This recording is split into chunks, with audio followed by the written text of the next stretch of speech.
So Felix, could you tell us a little bit more about your perspective on the importance of pricing in your particular role or for your organization or in general, based on your experience?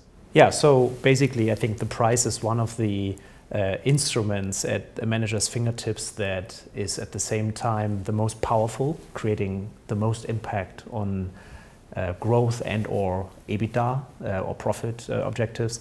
And at the same time, it is one of the most overlooked instruments, maybe in relationship to other measures like cost or volume management.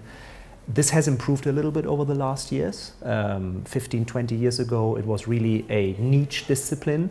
Over the past 15, 20 years, different industries have started to professionalize the function, and also the management of the price has made it more to the attention of the C-level executives.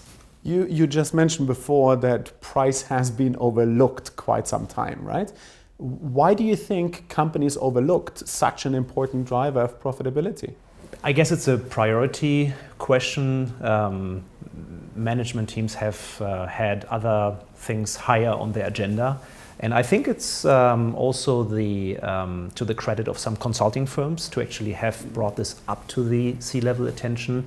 You have seen all these slides from McKinsey, Simon Kucher, that tell you how much of a profit impact has a 1% price improvement. And so obviously over time this has made it into the heads of most of people. And then some of them have started to act accordingly, starting to set up pricing functions, or very often having started to work with pricing consultants in the first run, setting up pricing teams. Pricing software starts to play an increasing role, and so forth. Mm-hmm. So you mentioned, now the C-level has attention or is focusing increasingly on pricing. So would we say now all the problems are resolved, or is there still a complexity behind pricing, or do we still face some challenges with respect to pricing? There is a lot of challenges because pricing is a topic that, even though companies like ours, for example, who have now established a pricing function and also started to build pricing capabilities across the organization, it is still often not really clear who does what. So it's very important to actually figure out what are my objectives vis-a-vis an improved pricing, what are my key pricing processes that I want to fix. I'll just give you just one example. For example, if you think of pricing to help make innovations more successful, so the monetization side on an innovation, that is very much product management and marketing. That might be the CMO who deals with that. At the same time, the finance group might want to drive short-term EBITDA with pricing. And then you might have deal desks and better discount execution in the sales team. So as you can see, pricing interacts with a lot of senior functions, and this makes it also challenging for people within that role to actually stretch and create an impact, catering to all these different interests and needs. So yeah, there's a lot to do, and to your question, there's a lot of challenges still. So obviously you personally have an extensive experience as well in the consulting industry, specifically focusing on pricing as well. Coming back to your answer to my previous question, what is then the solution? Is it the solution to have a central unit that takes care of all the different aspects of pricing, or maybe having a role that coordinates the different departments? What is your feeling? What is your take on this? I will tell you that it depends a little bit on the industry and the business model, of course. I mean, if you take a B2C model that I will say are airline companies where dynamic pricing plays an important role, you're familiar with yield management, revenue management, then pricing has a complete different setup and role as, for example, a company like ours that is highly decentralized. So we have 4 global BU or divisions with underlying BUs where actually the responsibility and the PL ownership of pricing decisions sits within those BUs. So to just compare these two extreme cases, the setup and the answer to your question will play out very differently. Typically what you need to start considering is, as I said in the beginning, you should create an awareness for the need for pricing on the higher management level, and then figure out that you start to have someone like an evangelist in your organization who starts setting up the function, whether it's more a function that can govern, like in the airline case, or whether it's more an advisory role, like in the company that I am in. And then typically you need some good showcases where you prove, the dollar for the money, or let's show me the money. And with that you create the change management so that people also start believing in the potential that you can maneuver with pricing, and then you take it from there. And then you can either work with some consultants to help you shoulder some projects. Over the mid to long term, you will probably want to develop that capability in-house. So yes, you will probably build some pricing teams. But again, the exact formula depends on the business model, on the industry. So let me stay a little bit with your company. You already made reference on the organizational responsibility or the organizational structure in your organization. Throughout this particular module of the course, we're going to focus as well on different pricing methods. So based on cost, based on competition, and based on the customers. Can you enlighten us a little bit more about your organization in particular? What kind of methods are you using?